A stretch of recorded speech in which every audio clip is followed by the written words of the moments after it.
देखिए मेरी स्क्रीन मिल गई आपको? Yes sir. ठीक है।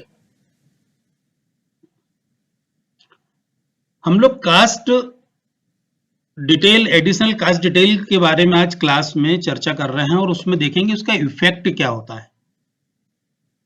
सबसे पहले मैं इसके लिए आज एक नई कंपनी बना लेता हूं, Nidhi and company. Nidhi and company का मैंने नाम लिया, mailing name as it is आ गया। निधि कहाँ की हो? छिंदवाड़ा की? नो सर, दमुआ। दमुआ की। दमुआ मेन रोड, दमुआ। ये इसका ऑफिस हो गया। कंट्री इंडिया की है और ये है एमपी, मध्य प्रदेश। और हम बाकी सब चीजों को एज इट इज करते हुए, एंटर करते हुए कंपनी को सेव कर ले रहे हैं। या तो आप चाहो तो कंट्रोल ए द्वारा भी इस स्क्रीन को सेव कर सकते हैं। एक्सेप्ट करने पर आपकी कंपनी क्रिएट हो जाती है। ठीक है, कंपनी क्रिएट हो गई और साक्षी लेट आई है क्लास में। हमारी कंपनी क्रिएट हो गई है। हम एक एग्जांपल लेते हैं। हम दो आइटम को परचेज कर रहे हैं। मान लेते हैं कि दो आइटम हमने बाहर से परचेज करके लाए हैं, दिल्ली या बॉम्बे से परचेज करके लाए और हम सेल कर रहे हैं। उन दोनों सामान को खरीदने पे हमको भाड़ा भी लगता है। तो उसकी एंट्री कैसे होंगी, उसको हम किस तरीके से कास्ट पे इफेक्ट पड़ता है, ये चीजों को हम देखेंगे एडिशनल कास्ट डिटेल में। अकाउंट इन्फो में चलते हैं और हम कुछ लेजर्स बना लेते हैं जिनको हमको बहुत ज्यादा प्राइमरी होते हैं। पहला खाता हमारा बनेगा परचेस अकाउंट।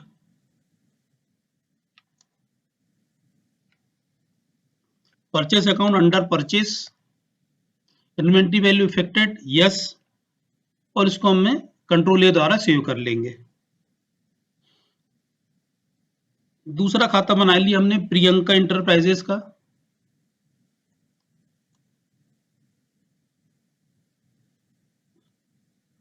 ये सैंडी क्रेडिटर्स है, इससे हम माल उधार परचेज करते हैं। मेंटेन बिल बाय बिल को ऑप्शन को हम यस कर ले रहे हैं और कंट्रोल ए द्वारा इसको हम सेव कर ले रहे हैं। तीसरा खाता हमको खोलना पड़ता है कैरीज इनवर्ड।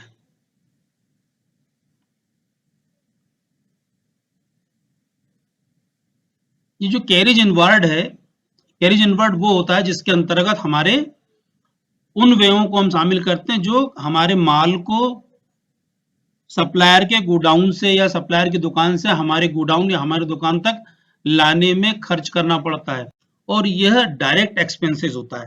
तो इसका खाता हम खोलेंगे डायरेक्ट एक्सपेंसेस ग्रुप के अंतर्गत। ये हमने डायरेक्ट एक्सपेंसेस के अंतर्गत ग्रुप खोल लिया और इसको हमने सेव कर लिया। मैं जानबूझ के हर बार एक नई कंपनी इसलिए बनाता हूं कि जो बहुत सारे बच्चे बार बार ज्वाइन होते हैं, नए होते हैं, उनको बाकी प्रक्रियाओं का भी ज्ञान हो। इसके बाद हम बनाते हैं इन्वेंट्री इन्फो। इन्वेंट्री इन्फो में हम स्टॉक आइटम बना रहे हैं। दो स्टॉक आइटम बना लेते हैं फिलहाल में। एक है आइटम नंबर 1, इसकी यूनिट है, Alt C से हम यूनिट क्रिएट कर लेंगे, नोज।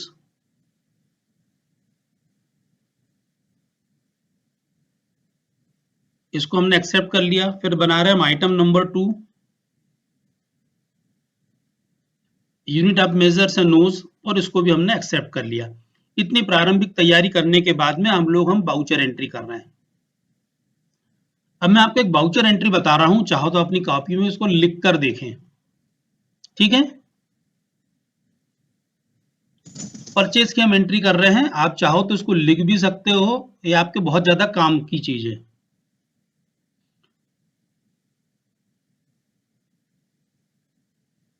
हमने प्रियंका इंटरप्राइजेस से आइटम नंबर 1 10 पीस खरीदे हैं, प्रत्येक की कीमत थी 10,000 रुपए। आइटम नंबर 2 खरीदे हैं, उसकी कीमत है 100 रुपए प्रति।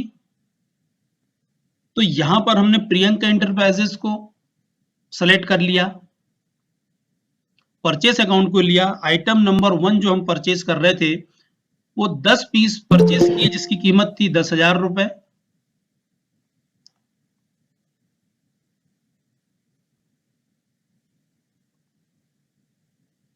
शिवानी लेट आई हो क्लास में, है ना। हमने 1,00,000 रुपए ले लिए। आइटम नंबर 2 हमने परचेज किया है, ये भी हमने 10 पीस खरीदे हैं, इसकी कीमत है 100 रुपए। आप अंतर देख रहे हो दोनों कीमतों में कितना अंतर है कि आइटम नंबर 1 हम खरीद रहे हैं 10,000 रुपए का एक पीस आ रहा है, आइटम नंबर 2 हम खरीदे वो भी 10 पीस खरीदा, इसकी कीमत 100 रुपए है। और इसको खरीदने पे हमें कैरिज लगा है, हमने इसको खरीद के लाया तो हमें भाड़ा देना पड़ा है। तो ये हमने कैरिज इन्वर्ट का खाता था, उसमें हमने लिए 2,000 रुपए व्यय कर दिए। तो ये जो सामान हमने खरीद के लाया ये हमको 1,03,000 रुपए में पड़ा। तो हमने इसकी नरेशन लिख दी, being goods purchased and paid carriage.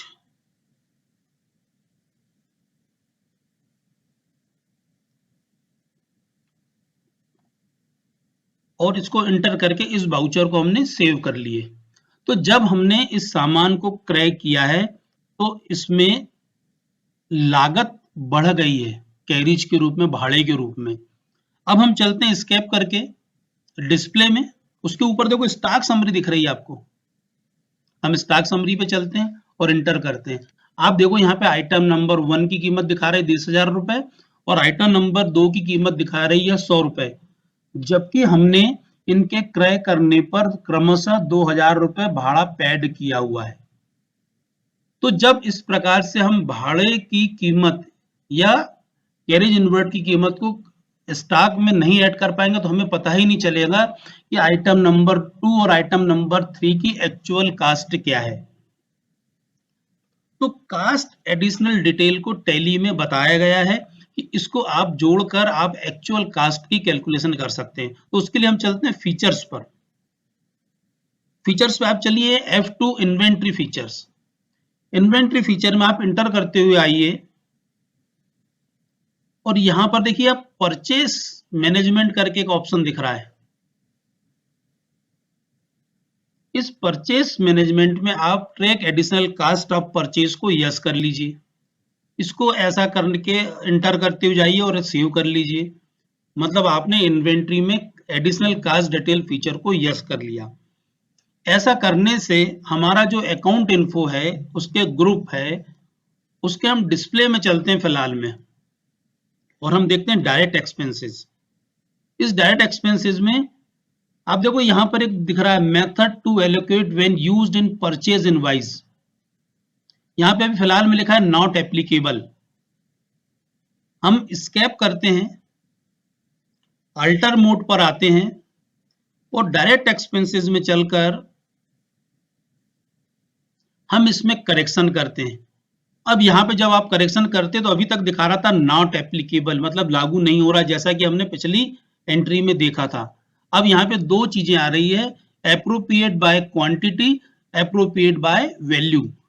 तो हम अलग अलग एग्जांपल लेके चल रहे हैं। फिलहाल मैं इसको लेके चल रहा हूं एप्रोप्रिएट बाय क्वांटिटी और इसको मैं यस कर ले रहा हूं और मैंने इसको सेव कर लिया। अब हम वापस चलते हैं, स्केप करते हुए मैं बाहर गया, गेटवे ऑफ टैली में आ चुके हैं। वाउचर एंट्री मैंने वी बटन प्रेस की, परचेज का वाउचर मेरे सामने आ गया।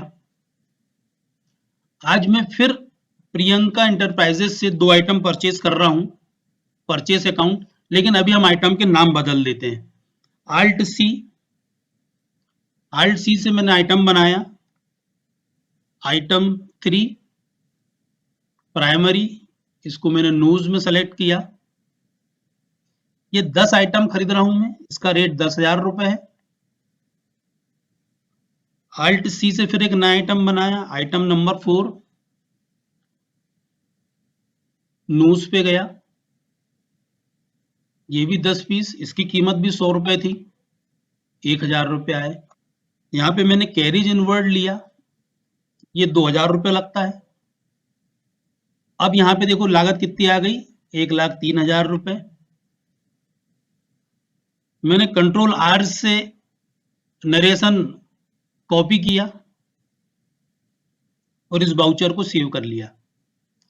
पहली एंट्री जब हम लोगों ने की थी तो कैरिज इनवर्ड में नॉट एप्लीकेबल था कि उन व्ययों को कैसे बांटना है। अभी हमने इसको देख लिया कि इसको क्वांटिटी के हिसाब से बांटना है, इसको मैंने एक्सेप्ट करके सेव कर लिया। एस्केप करते हैं, स्टॉक समरी पे आते हैं और आप यहां पर देखो, अब पहले जब आइटम नंबर 1 और 2 आपने खरीदे थे, जब कीमत समान थी, तब इसकी कीमत वो बता रहा था बेसिक 10,000 रुपए, आइटम 2 की बता रहा था 100 रुपए।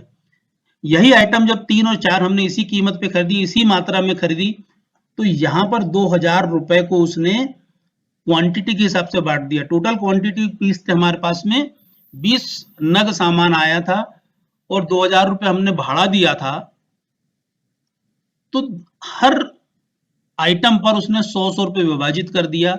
तो आइटम नंबर 3 की कीमत अब हो गई इफेक्टिव कास्ट 10,100 रुपए और आइटम नंबर 4 की कीमत हो गई है 200 रुपए। अंतर आपको समझ में आ रहा है? तो जो हमने बंटवारा किए हैं व्ययों का, क्या ये सही है बेटा?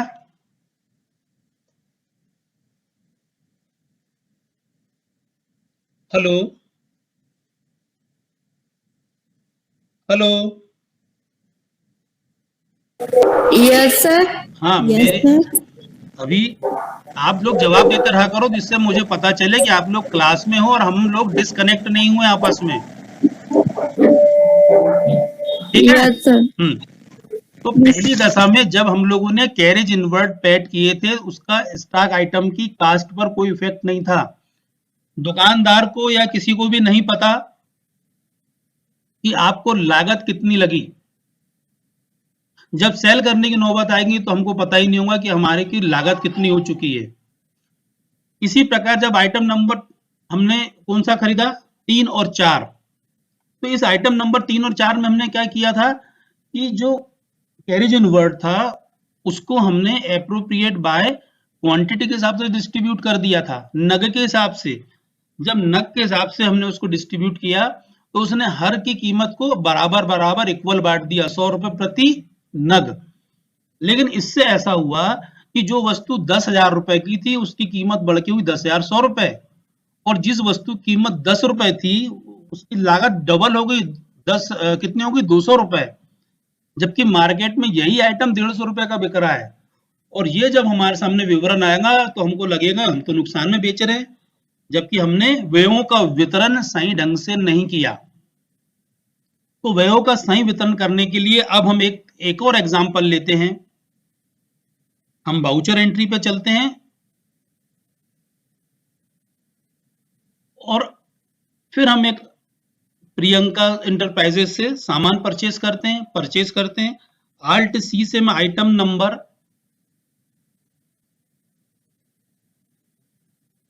4 बना रहा हूं, 5 बना रहा हूं।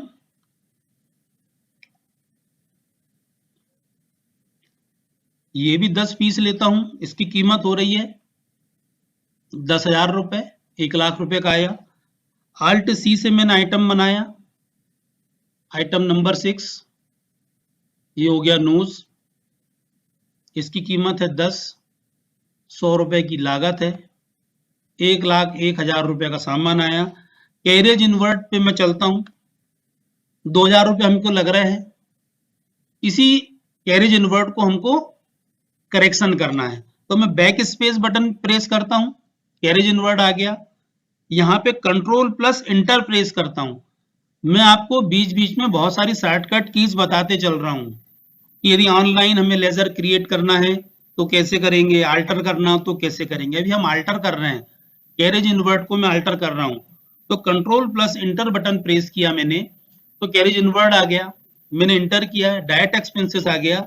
अब इस ग्रुप में मैं करेक्शन कर रहा हूं, तो फिर मैंने कंट्रोल प्लस इंटर किया, डायरेक्ट एक्सपेंसेस पे हूं मैं। और लास्ट वाला जो आइटम है appropriate by quantity, method to allocate when used in purchase invoice, इसको मैं कर दे रहा हूं एप्रोप्रिएट बाय वैल्यू और एक्सेप्ट करके यस कर ले रहा हूं।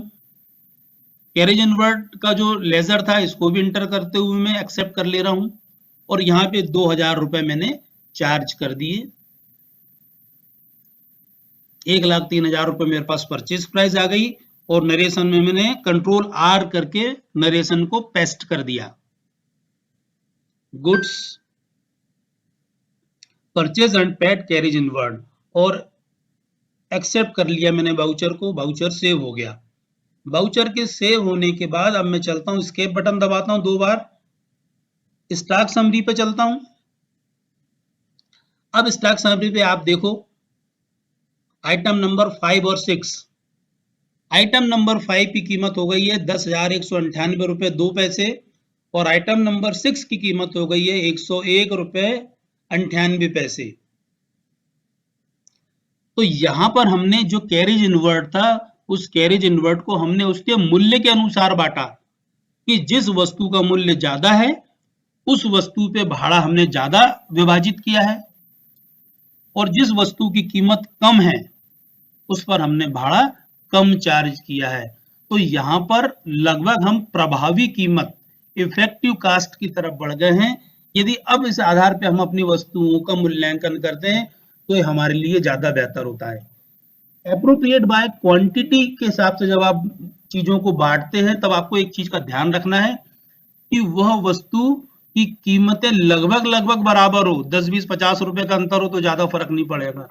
लेकिन जहां वस्तुओं कीमत, दो वस्तुओं की कीमत 10 गुनी तक भी हो या उससे ज्यादा हो या 100 गुनी हो, तब आप क्या करेंगे?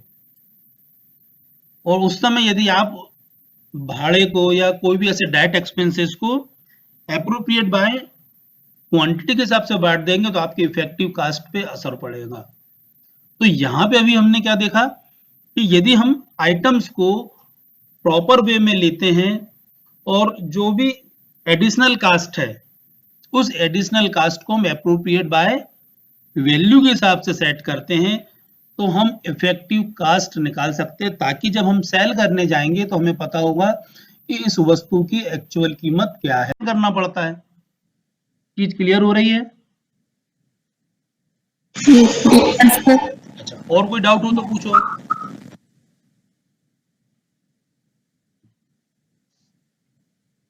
कुछ डाउट और है?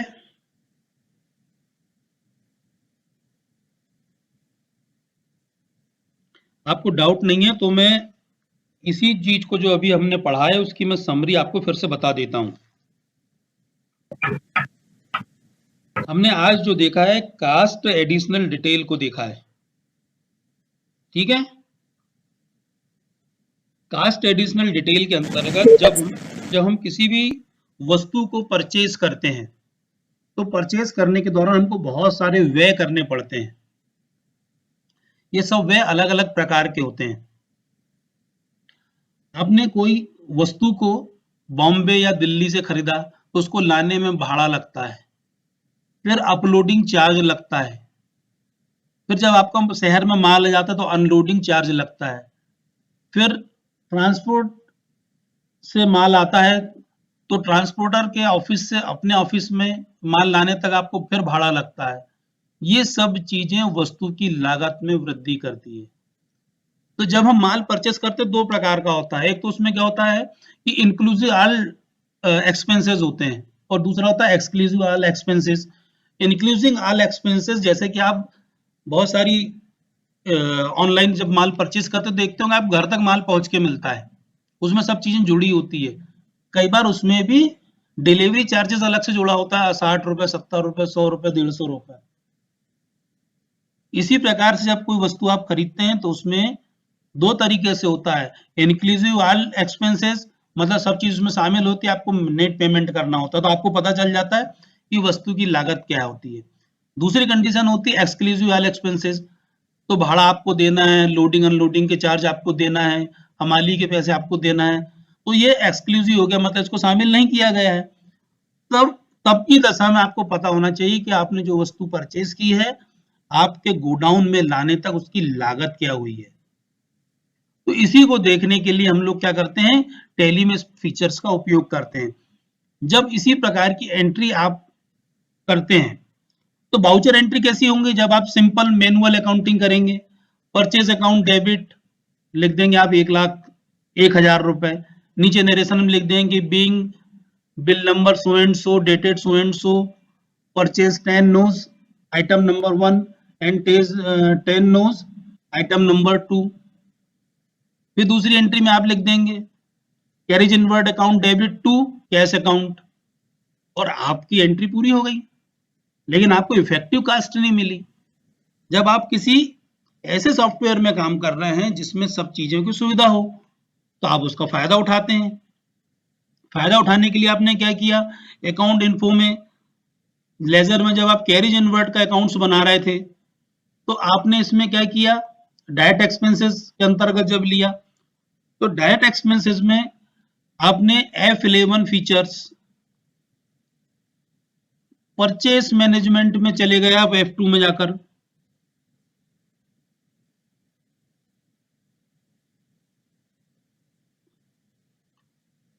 ट्रैक एडिशनल कास्ट को आपने यस कर दिया। ट्रैक एडिशनल कास्ट को यस करने पर, अभी मैं नो कर देता हूं, चलो देखो, कंट्रोल ए द्वारा सेव किया मैंने। अब यहाँ पे यूज कर लिए हैं, ठीक है। अगर यूज नहीं किया तो यहाँ पे आता है नॉट एप्लीकेबल, और इसमें आप चेंज नहीं कर सकते, नॉट एप्लीकेबल हो गया। तो पहली एंट्री जो थी हमारी, ये एंट्री थी, इससे हमें पता ही नहीं चल रहा था कि इनकी एप्रोप्रिएट कास्ट क्या है। तो इसको चेंज करने के लिए हमने कहां गए थे, F11 फीचर्स में, F11 फीचर के F2 में गए थे।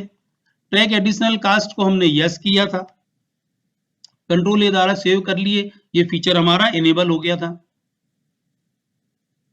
इनेबल होने के बाद में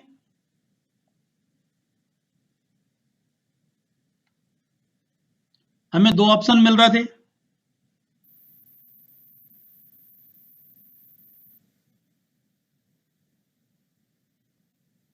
एप्रोप्रिएट बाय क्वांटिटी या एप्रोप्रिएट बाय वैल्यू।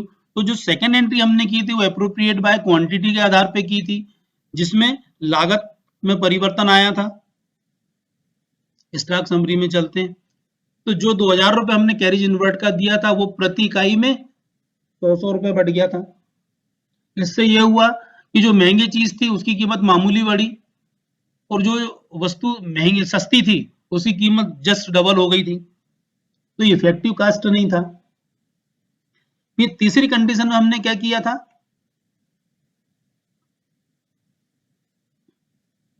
तीसरी कंडीशन में हमने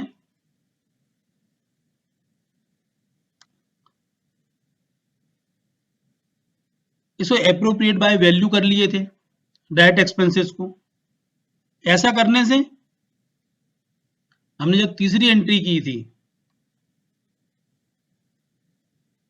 तो इसमें जो 2000 रुपए हमारा लगा था कैरिज इनवर्ट का, ये एप्रोप्रिएट बाय वैल्यू के हिसाब से बढ़ गया था, मूल्य के आधार पे बढ़ गया था।